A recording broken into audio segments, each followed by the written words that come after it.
Orange. Like I almost, like I, His car, he didn't hit you. That guy. That's a nice place. Yeah. Ready to go. Yeah. That was 6 months ago. Part of, they've given you that. It's a big. Fence. I'd like to call to order the February 22nd meeting of the Shelby Township Planning Commission. Madam Secretary, would you call the roll, please? Mr. Dallo? Absent. Ms. DeSico?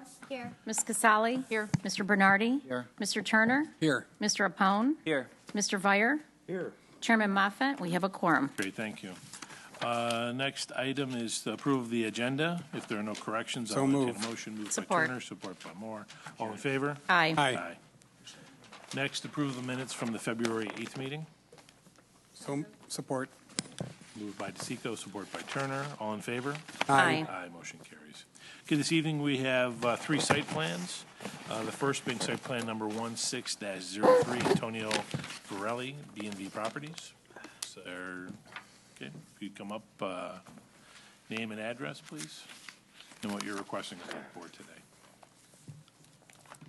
Antonio Borelli, 54459 Queensboro, Shelby Township. Frank Salamone, 48701 Hayes Road, Shelby Township.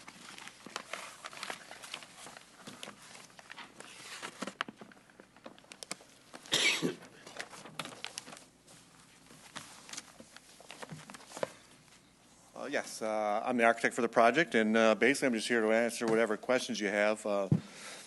Mr. Varelli has 2 lots on Hayes Road that he's proposing to put up 2 industrial buildings, one of approximately 12,000 square feet and the other one about 7,500 square feet. Win? Chairman, it's a very good site plan. Comments are pretty routine and not substantial. Just note the library and page of any easements, clarify the width of the parking spaces, depict loading zones, show parking lots to the north and south. It's not clear whether or not there's any potential for cross-access along the back between your neighbors, and if you want to do that, that should be explored now. You can eliminate comment number 5. The architectural design is perfectly compliant with the ordinance. Sidewalk on Hayes Road must be 7 feet wide. Parcels have to be combined first step in the process, otherwise they won't meet certain building code requirements for limited area or unlimited area, so you need to do that. There's a couple comments about from the fire department regarding fire lane signage and distance to fire hydrants. But again, standard comments, Mr. Chairman, nothing would change the design at all. Okay, thank you. To the board, are there any questions? Just confirming, they're going to combine the lots because we have an access issue Yes. without it. Yeah, you can combine, right? Yes. And I believe most of the other items have been revised and resubmitted, but they're all minor stuff. So. Yeah, nothing here is major at all. All right. Hearing nothing else, I'll entertain a motion. Mr. Chairman, Mr. Vire. I move to approve the site plan application number 16-03 for Antonio Varelli for property located on the west side of Hayes Road, south of 23 Mile Road, subject to the submission of a revised plan addressing all department comments. Support. Okay, moved by Vire, support by Turner. Any questions on the motion? Hearing none, I'll call the roll. Commissioner Vire? Yes. Commissioner Turner? Yes. Commissioner Pone? Yes. Commissioner Moore? Yes. Commissioner Bernardi? Yes. Commissioner Casali? Yes. Commissioner DeSico? Yes. Chair votes yes. Good luck. Thank you. Thank you. Okay, next item is site plan number 16-07, Jorg Hensel. A familiar face these days. You have to stop meeting like this. Jorg Hensel, 38700 Van Dyke, Suite 200, Sterling Heights, Michigan. Presenting a simple industrial building, and the good thing, I'm not using the word speculative.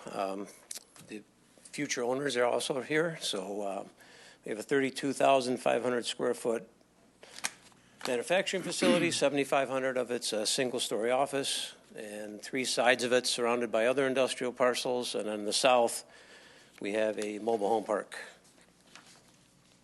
And we're not asking for any variances or special land uses, and if you have any questions, I'm here. Okay. Mr. Wynn? Mr. Chairman, another real good plan. The only comments we had were the standard comments from DPW regarding engineering and easements. drain fees. I would point out one other comment, though, that we were working with Mr. Hensel about getting some enhanced screening along the mobile home park. The plan showing here is a little different than what we have in the packet. We want to make sure that that residential neighborhood has appropriate screening. So a little enhancement from what's in the plan might be necessary, but we can work out those details at the final stage. Yeah, just so everybody sees what we have to work with, I think, Glenn and I spoke, like you said, that this is a current view of what we have there now. Oh, got it. Take the microphone. Yeah, if you're going to walk over. No, I don't have to, that's right. The picture on the right is looking right from where our driveway is going to be, and we've got, you can see the mobile home through the trees. What we have is a bunch of mature 50, 100-foot trees that are kind of on both sides of the lot. So that's what we want to work out, is not have to take those down and in turn kind of go toward your goal of the screening between industrial and the mobile home park, and how we do that with a fence, a berm, Right. or a wall, or a combination of them. We haven't figured that out yet. I recall you may recall the office building on Shaner. They had a similar situation. They put a fence up there and then landscaping inside the fence, and it looks pretty nice. And so maybe that similar feature would work well here along that boundary line. Now, you're comfortable dealing with that administratively rather than as part of the site plan? I would be. Because there's plenty of room there. They have adequate space. It's just a matter of picking out what trees and how close we're going to put them together, but doing it in a way that takes advantage of what's already there. Because Jordan and I both went out on the site and walked the length of it, and there is some landscaping there. Some of it straddles that line.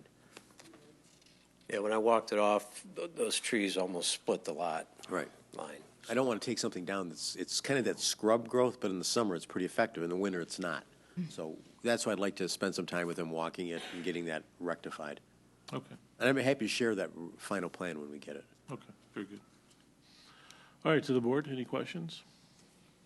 Sorry. Hearing none, I'll entertain a motion. Mr. Chairman, Mr. I'd like to make a Bernardi. motion to approve site plan application number 1607 for Mr. Hessel on the property located in the southeast corner of Cavalier and Sabrina Drive, subject to the submission of the revised plan addressing all department comments. Support. Okay, moved by Bernardi, support by Moore. Any questions on the motion? Hearing none. Commissioner Bernardi? Yes. Commissioner Moore? Yes. Commissioner DeSico? Yes. Commissioner Casale? Yes. Commissioner Turner? Yes. Commissioner Rapone? Yes. Commissioner Vire? Yes. The chair votes yes. Good luck. Thank you, Commissioners. Okay, next, site plan number 15-47, PUD number 5, Domenico Mattina, PND Investments.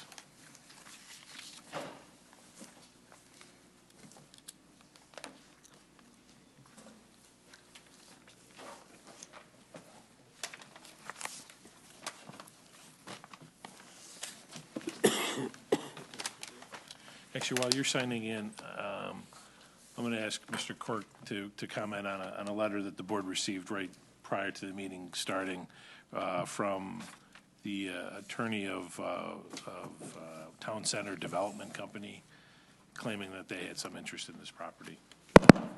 Yes, we received a letter from the attorney for Town Center Development claiming they have some interest in the property, that they got some of that information from an attorney office. She doesn't remember anything to that effect. They also state that there was some title work done, but they didn't include the title work. So I went online to our records. It looks like there was a foreclosure to M-Bank, transferred it properly to this entity here. But if there's any approval tonight, you might want to make it contingent on just confirming ownership. So nothing stopping from proceeding tonight. Okay, very good, thank you. Thank you. Pete Snyder, Urban Land Consultants, 8800 23 Mile Road, Shelby Township, representing the applicant tonight.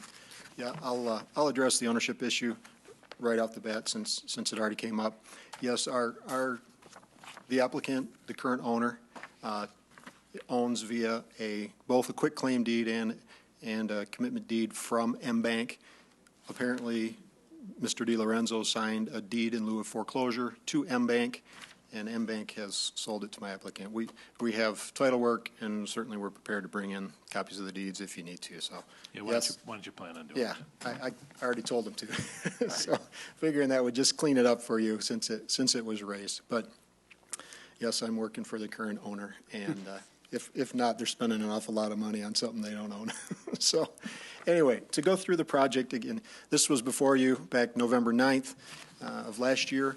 It's about a little bit more than 10 acres. It comprises basically 4 different types of buildings. We're going to omit discussion about the purple-colored building there. That's a commercial building that you already approved final PUD. Beginning with the corner right on Market Street in Lakeside Boulevard, that's a 6-story, age-restricted senior residential. Then some parking, and then 3 each 27-unit buildings. Those are 3-story rental. And then farther back, there are 2 each 10-unit buildings there, residential. And then the little tail that is sort of left over via the foreclosure process has got some storage/detached garage units. Now, since November 9th of last year, we've made a variety of small changes, but we've made some fairly significant ones as well. First of all, we submitted a development impact statement. We submitted the lighting and photometric plan. Did some other things. I'm going to switch to the mobile mic here if that's going to.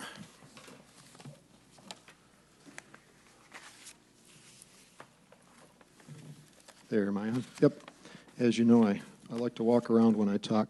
A couple of the changes, we've added a couple of trash enclosures, one here, one here.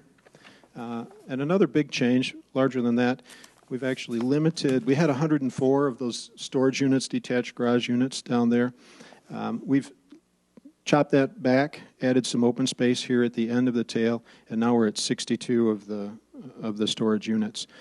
Now, one thing that came up at the last meeting very clearly was the disposition of those units. Who are they for? Are they for the general public, or are they just for residents? You know, at 100 units of those, the thought was, yeah, maybe we'll need to rent them to the general public. But now that we're down to 60, we have like 182 or 184 residential units that don't have any garage space. So they're pretty sure they'll be able to lease all of those to residents of the development. So at this point, there's a note on the site plan restricting the leasing of these detached, we'll call them either detached garage or storage unit, to the residents there. I also want to specifically address something that was said at last meeting, because I want to clarify it, because it wasn't exactly true. It was brought up that storage is not allowed in C5. That's technically not accurate. Outside storage is not allowed in C5. It doesn't say anything at all about inside storage or leasing, you know, enclosed storage units of these types. So again, there's no prohibition of this in C5 at all. So one of the other things that was talked about last meeting was traffic. There was a traffic study done for this parcel as proposed. One thing that I wanted to note, not that it's perhaps as important to you, the commissioners, although you need to know about it, but it was very important to the residents, was how this was going to generate a lot of traffic. This use is actually the lowest traffic generator I think that you can have in C5. If we swap this out and put, you know, this is 10 acres, we could put between 90 and 100,000 square foot, you know, shopping market there. That would be about 6,500 trips per day. This proposes the residential portion is just over 1,000 trips per day. If it were office, like 90,000 square foot of office would come in. If it was general office, it would come in about 1,350 trips per day. If we were lucky enough to get a good medical office going there, that would be up around 6,000 trips per day. A really good supermarket like a Kroger could be over 12,000 trips per day. So again, we're coming in at a relatively lowly, you know, 1,087 trips per day for the residential portion.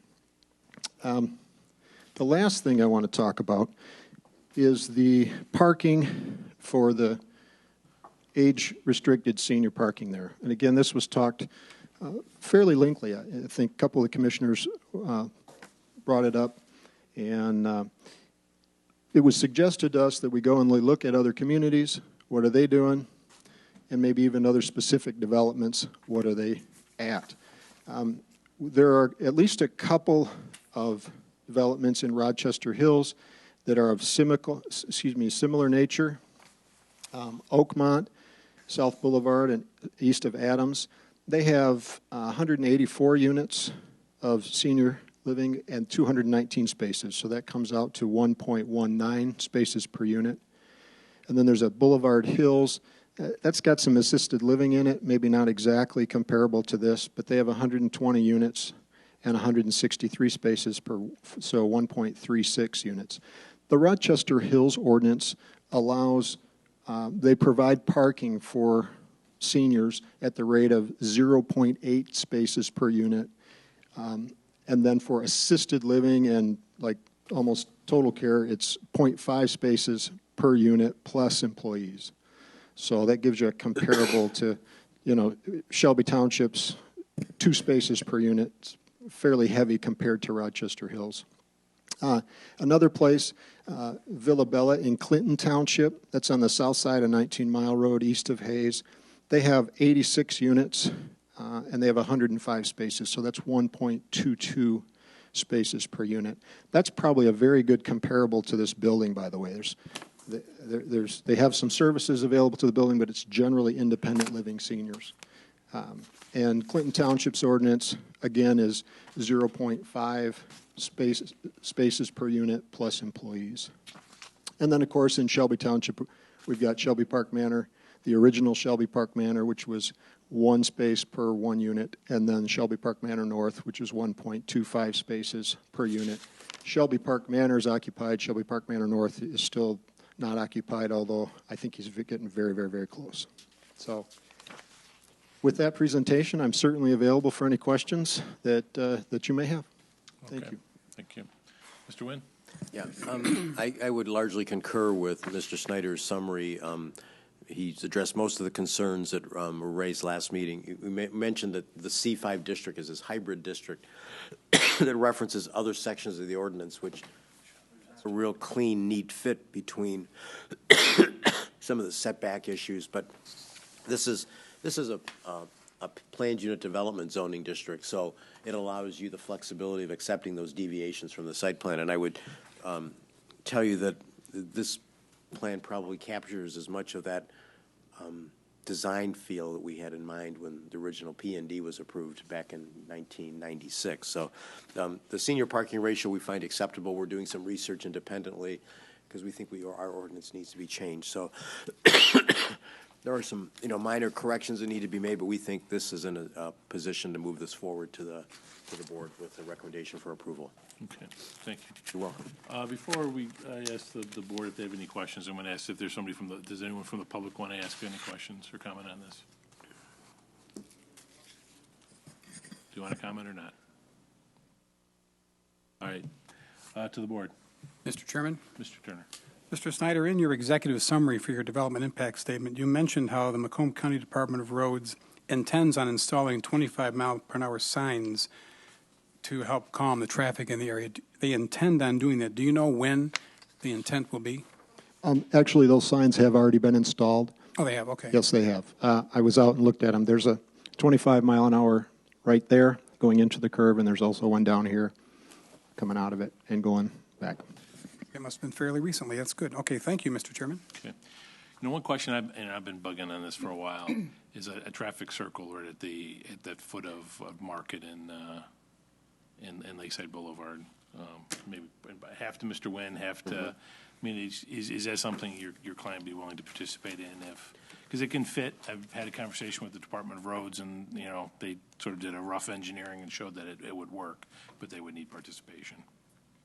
Yeah. There's participation and there's participation, so I can't talk about that part of it. This kind of but participation. I can say that we deliberately cut the corner of the building there to leave options open for that sort of an aspect.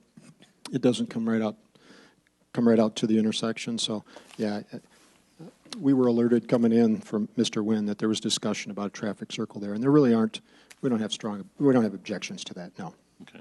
As part of our master plan redo, we're looking, I think we wanted to ask our consultants to look at some traffic calming in this whole area along Lakeside Boulevard, because not only does it impact this project, but it impacts the live-work units, and, Yeah. and I've asked LSL to take a look at that. Okay, all right, thanks. Any other questions?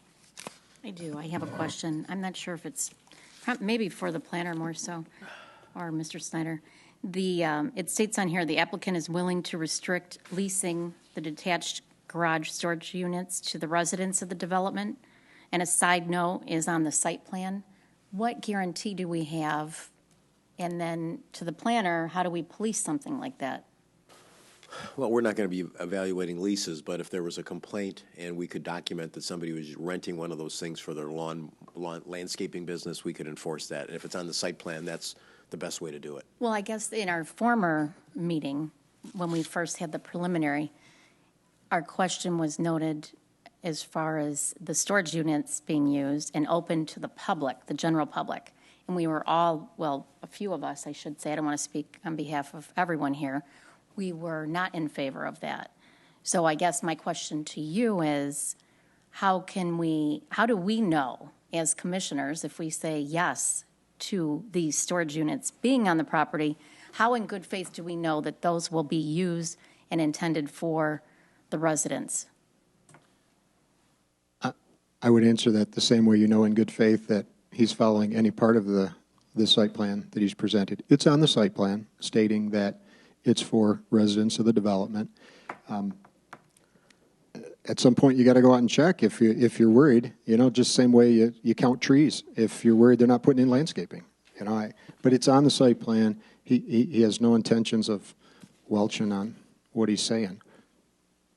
It's a matter of enforcement, and we have the ability to do that. I think you talk to law enforcement, they say that, 95% of it is neighbors ratting out neighbors, it's not, they don't drive by and catch it, it's someone. I think the fact that they scaled this down and it's more proportional, the number of units is more proportional to the number of dwelling units, in my view, kind of addresses it from more of a design standpoint. I think it was appropriate to raise that before I think this addresses it. And if it's listed as a site plan, it's a no-brainer to enforce. We can take that to district court any day of the week. Yeah, and really, there are 183 units on this site in this development that have no garages and have no storage whatsoever. I think out of that, finding 62 that will want to be able to put their stuff right that close by is pretty much a slam dunk. I think it's pretty easy to go there. Yes, I have a question. Mr. Bernardi. Probably for the director. Where the open space, where the storage units are, there's a cul-de-sac. So whatever prevents more storage units from going in, it looks like a dead-end cul-de-sac with a lot of open space. Though that's just a path. That's not a driveway. That's a pathway. Yeah, so what prevents them from putting there more there is it's not shown on the site plan. I thought that was okay. No. It's just a path. Okay. And my second question is, it says exterior building materials have not been identified. Can you speak a little bit about, it looks like this would be a brick exterior with limestone over the windows and so on? Yes, when it says exterior building materials have not been identified, what are you reading from? It was from my review, and I think it's Robert Lipka's plans didn't say specifically call out materials.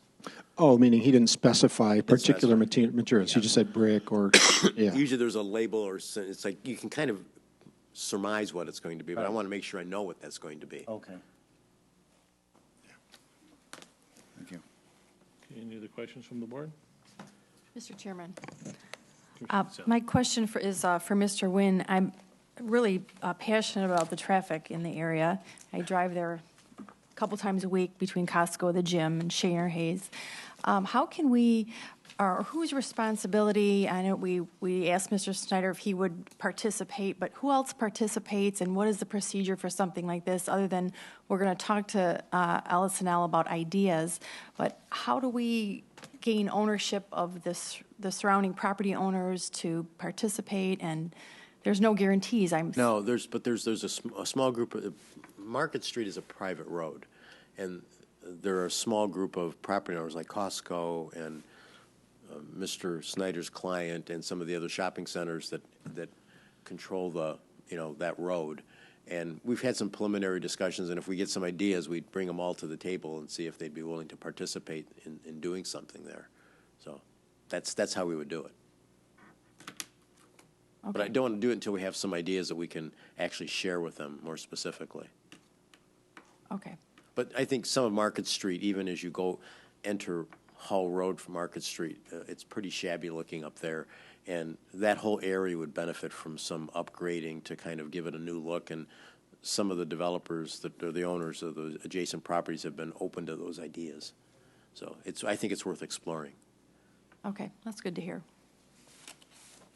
Thank you. Okay, any other comments? No. Questions from the board? Heard, I'll entertain a motion.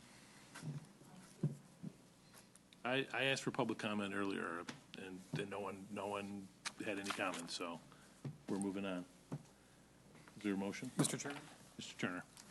I move to approve site plan application number 15-47 PUD5 for a mixed-use residential development subject to the submission of a revised site plan conforming to all applicable department comments. Support. Moved by Turner, support by Vire. Any questions on the motion?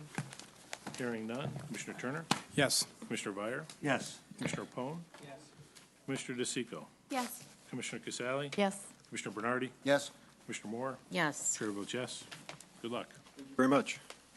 Okay, next, under old business, are you handling this, Mr.? Yeah, I am. Wynn?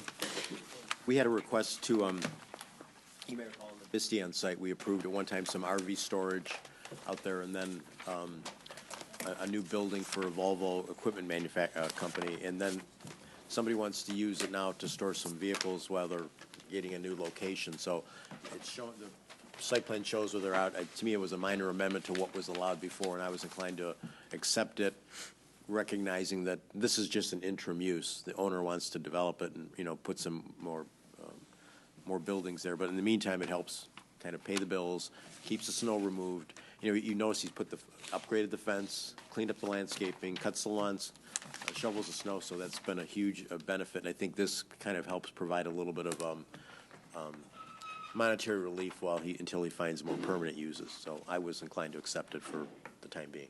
Okay. Would you like a receive and file, or Just receive and file is fine. Okay, is there a motion to receive and file? Move. Moved by Turner, support by DeSico. All in favor? Aye. Aye. Planning Director's report. I don't have anything, Mr. Chairman. Very good. Business from the floor? No? And Mr. Daller's not here, so I'm going to call on Mrs. DeSico. Motion to adjourn. Support. Support, all in favor? Aye. Aye. We're adjourned. Never mind.